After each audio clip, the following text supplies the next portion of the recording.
Hello friends, and welcome again to Walk in the Garden Bible Study. This is part 2 in our study of Genesis chapter 23.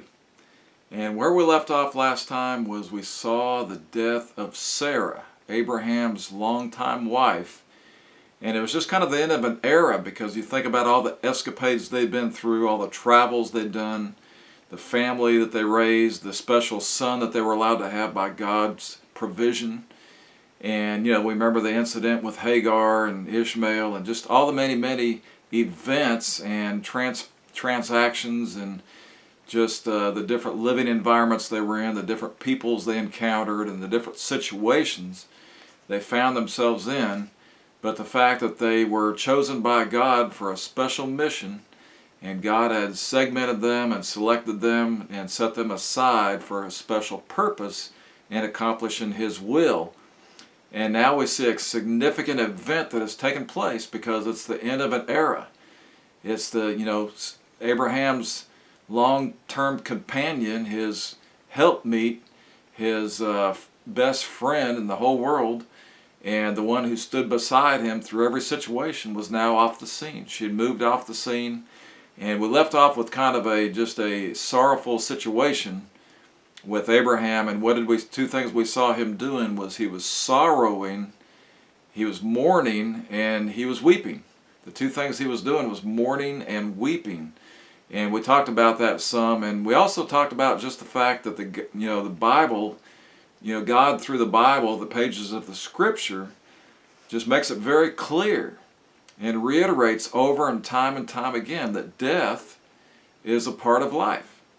And I read something the other day where it was talking about when we're born into this world, we begin to leave this world, because the moment we're born is one step closer to the moment we're going to die. And we never know when that time's going to be. We see that sometimes children die. Sometimes people die unexpectedly in a car accident, or maybe a sickness that they weren't expecting, or they have some dramatic accident. I mean, there's just all kinds of events that come into people's lives. And a lot of people spend the majority of their life preparing for the future, preparing for retirement.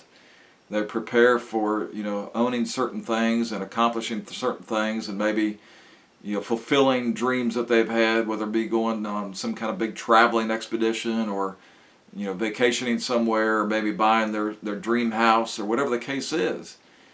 But they spend a lifetime preparing for these things and building these things and trying to, accomplish these things.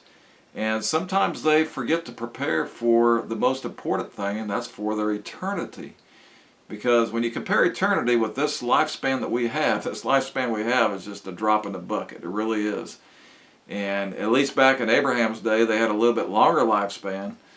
But nowadays, it could be a certain period, but it could be a very short period. We just don't know. And the best thing we can do is to do things according to God's Word, and part of that is just preparing for eternity and doing that God's way. And the first step of that is to make sure that we are part of His family, that we've been born again, and we do that by trusting and putting our faith in the Son of God, Jesus Christ.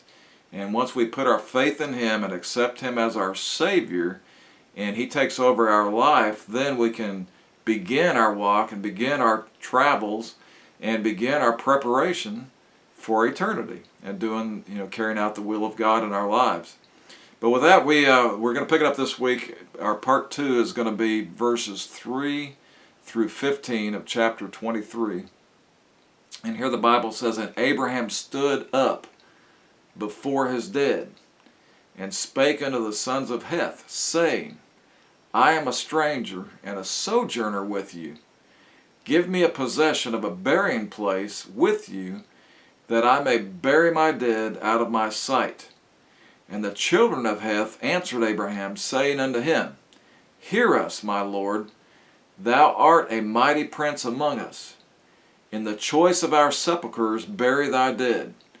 None of us shall withhold from thee his sepulchre, but that thou mayest bury thy dead. And Abraham stood up and bowed himself to the people of the land, even to the children of Heth. And he communed with them, saying, If it be your mind that I should bury my dead out of my sight, hear me and entreat for me to Ephron the son of Zohar, that he may give me the cave of Machpelah, which he hath, which is in the end of his field.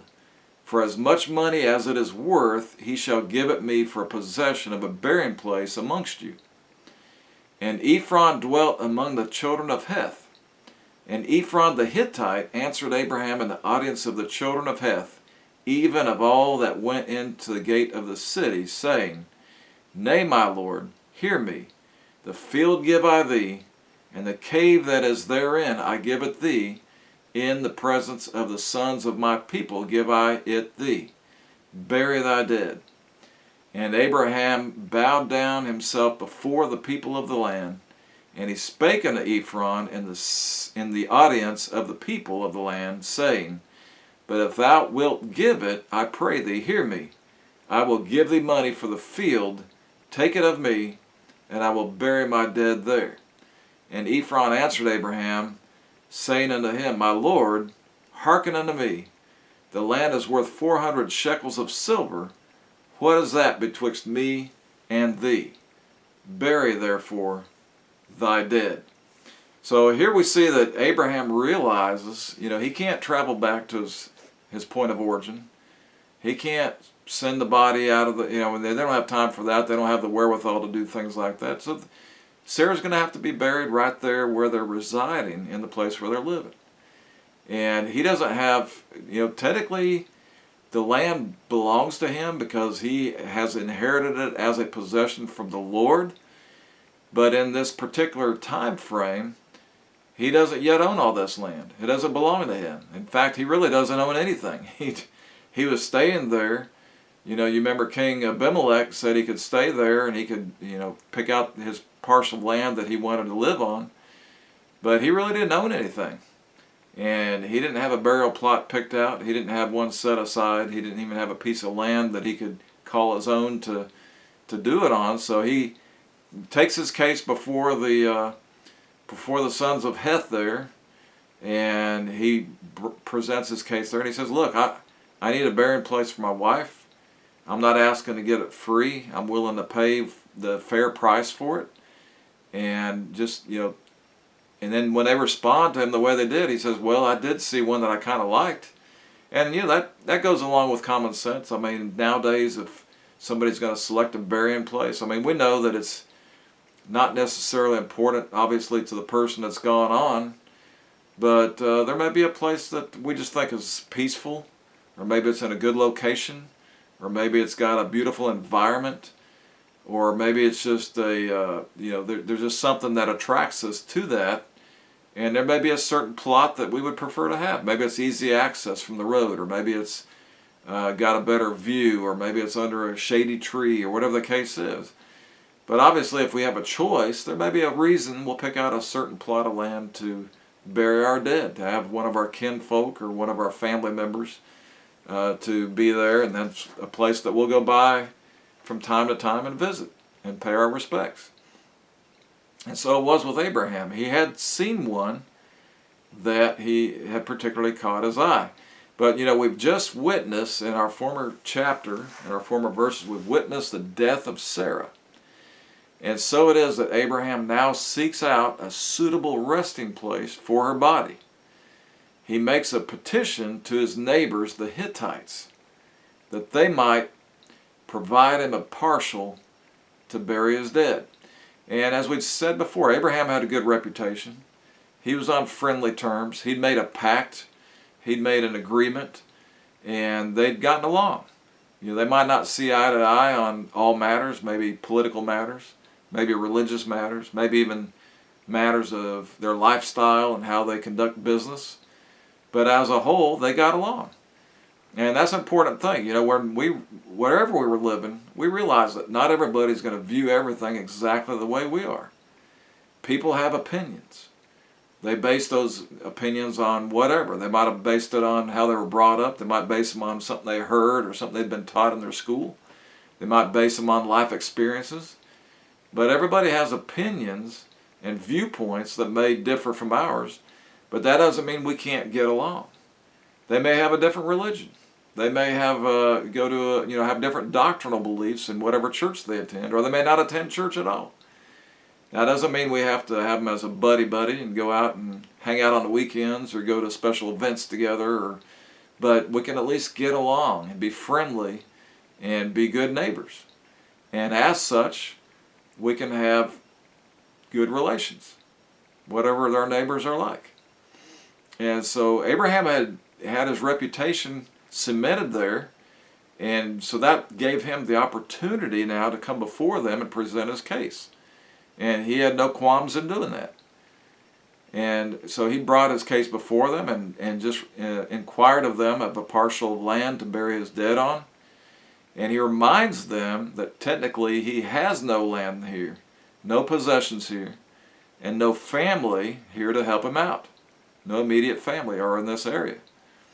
And so now his mourning is over. He mourned for a period of time. He mourned and he wept and he sorrowed over the loss. And he paid his respects.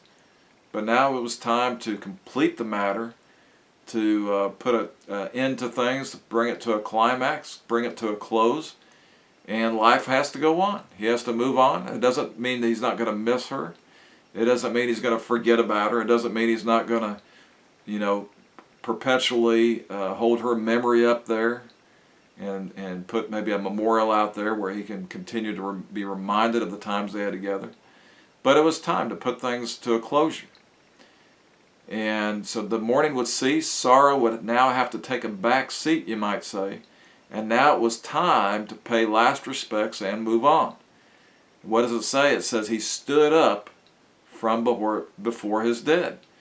No longer would he remain in a bowed position. No longer would he remain on his knees in prayer and in supplication and in just presenting her before the Lord and just paying his respects there. But now it was time to stand up and to bring this thing to a finality. And the finality will be concluded with the burial process. What does he say? It says that I may bury my dead out of my sight. And his reasoning for asking them such a question as this is given. What does he say? He presents his case. He says, I am a stranger and a sojourner with you. Yeah, we've been here a long time. We've taken up almost a semi-permanent residence. But technically, this still isn't my permanent dwelling place. I'm a sojourner. I came here to sojourn. I came here to spend a period of time, and then we plan eventually to move on. And I'm not originally from this place. My family doesn't reside here. I'm a stranger. I'm an immigrant. We came from afar. You remember when we first came, we first settled down in your land.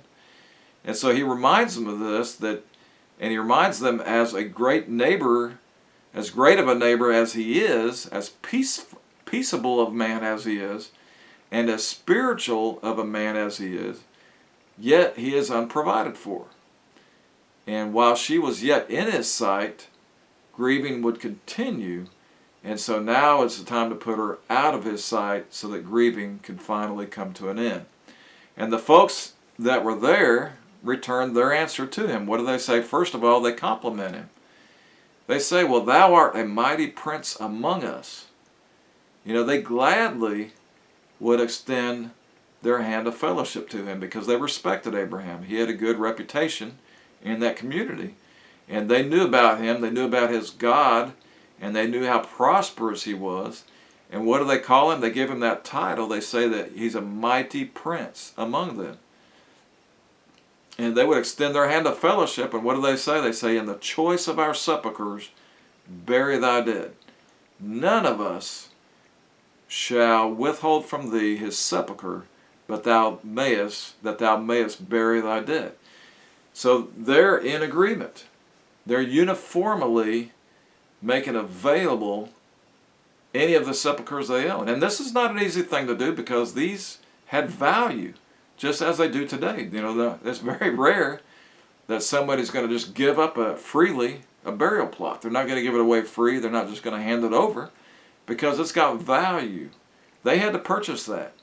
And whether the whole land belonged to them or just a plot of land belonged to them or just a particular cave or whatever it is, it had value. But they were willing, and they'd all come to an agreement, and they just spoke on the behalf of all the people, that you go out and choose whichever one you want, Abraham, and it's yours, because none of us will withhold it from you.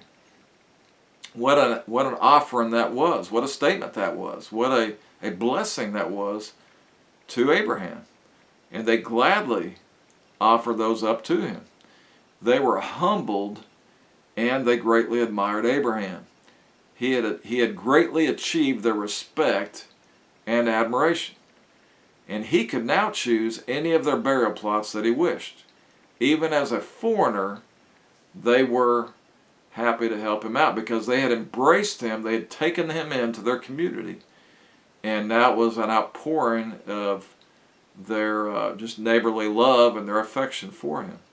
And so it is that Abraham does just that. He shows respect back to them in the formal act of bowing before them. He shows respect to them. And basically he says, okay, well, in that case, I have been actually eyeing a perfect place. It's the one that belongs to this man named Ephron. I know who it belongs to. And the particular, Ephron that I'm talking about is the son of Zohar. And a lot of countries do that today when they're talking about if there were several people with the same name in the same area, maybe the person's name was Matthew, for instance. Well, the way they would distinguish it, maybe as opposed to saying Matthew with a last name, they would say Matthew the son of Homar, or it could be Matthew the wife of, the husband of Jodan, or whatever the case is. But they'll associate it with another family member. And in this case, it was Ephron, the son of Zohar. He says, you know the one I'm talking about, and you know the plot that I'm talking about. It's the particular one, it's the cave of Machpelah. It's the one at the end of his field. And when Ephron hears of this, how does he respond? Well, he doesn't buck against it. He doesn't say anything about, well, let me think of this over, let me reconsider. I didn't know it was going to come on to me. No, he was part of the group that had given full agreement. And he's more than willing to give it up to Abraham. He says, the field I give thee, and the cave that is therein I give thee. I'm not going to sell it to you. I'm not going to require payment for it.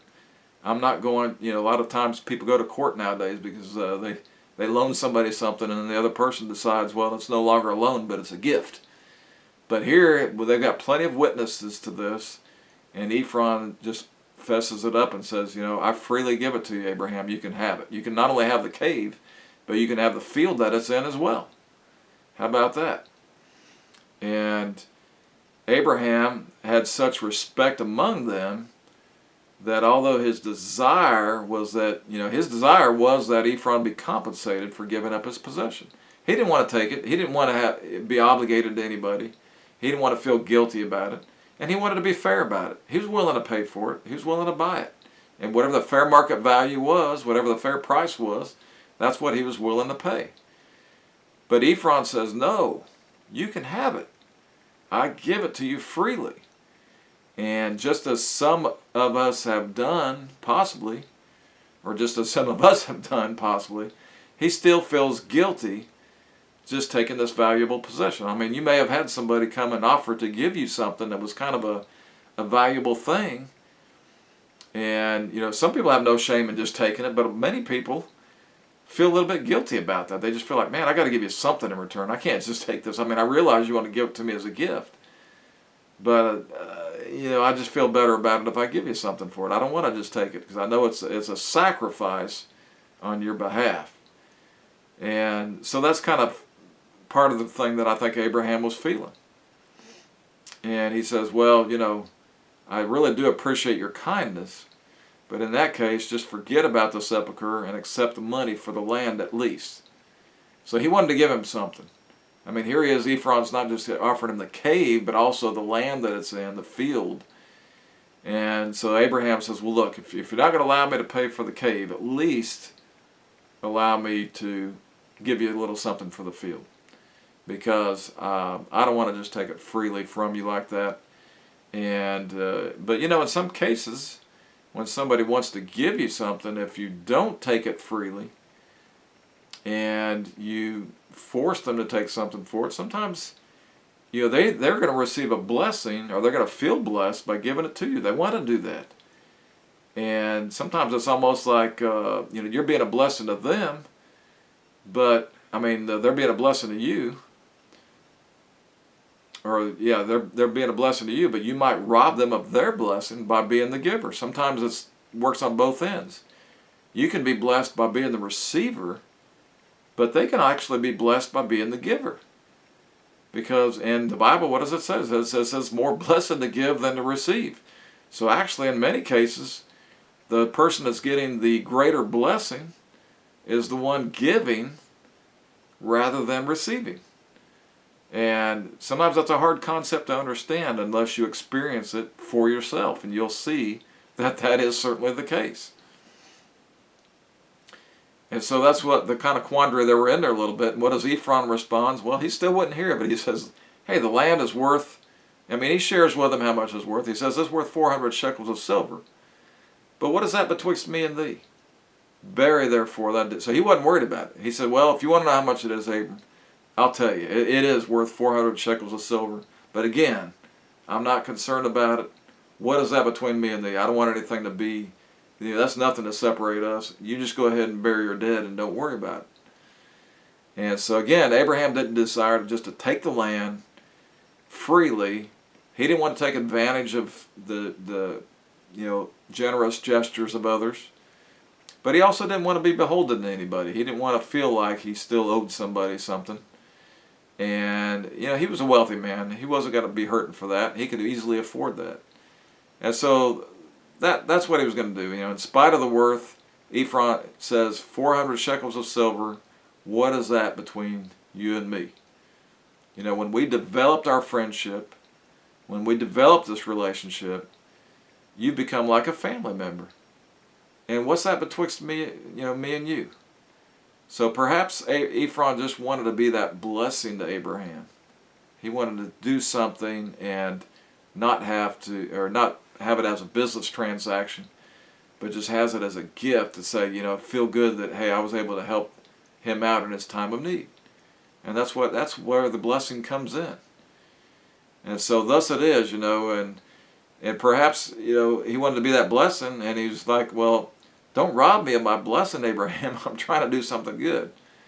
And so thus it is, when someone truly wants to benefit someone, to show an act of kindness to someone, and to be a blessing to someone by reaching out to them, just their act of gratefully receiving it, in most cases, is payment enough.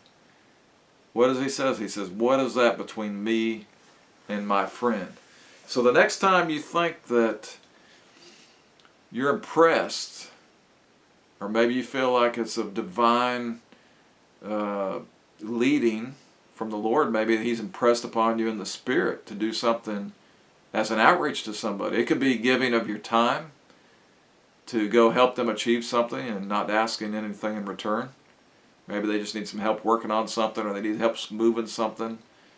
It could be, we used to call it a labor of love. That's what it is. It's a labor of love. It's a labor of love when you go, do some things at the church house, maybe some cleaning things or moving things or sprucing up or whatever the case is. And you do it as a labor of love. You're not asking for anything in return, but it's a blessing because you're giving and you're helping somebody out. And that's where the blessing comes in. That's where the sense of gratification comes in. And it really comes in if you're helping somebody that doesn't even have the means to compensate you for it. And they would love to, but they just are incapable of it. And you're just willing to do that, going into it full well knowing and not expecting anything in return. So that's where the blessing comes in. They receive the blessing, but I think even more so that you as the giver will receive the true blessing. Well, we're going to leave off there, and in our next lesson we'll pick it up in verses 16 through 20. And we're going to see that, after all this conversation, all this took place, that, Abraham is still determined to compensate Ephron, even though he knows that he was doing it freely. But he's going to compensate him. He's going to give him that 400 shekels of silver, make things right. He's going to feel good about it. Ephron's still going to be good what he did, and everybody's going to be happy and content. And then we're going to see, where all that gets established, all that gets left off there, kind of gets the memorial and the so forth set up for Sarah there. And then we're going to see how, Abraham's going to move on. So we'll pick that up in our next lesson. Hope to see you then. Hope you're having a great day. Thanks.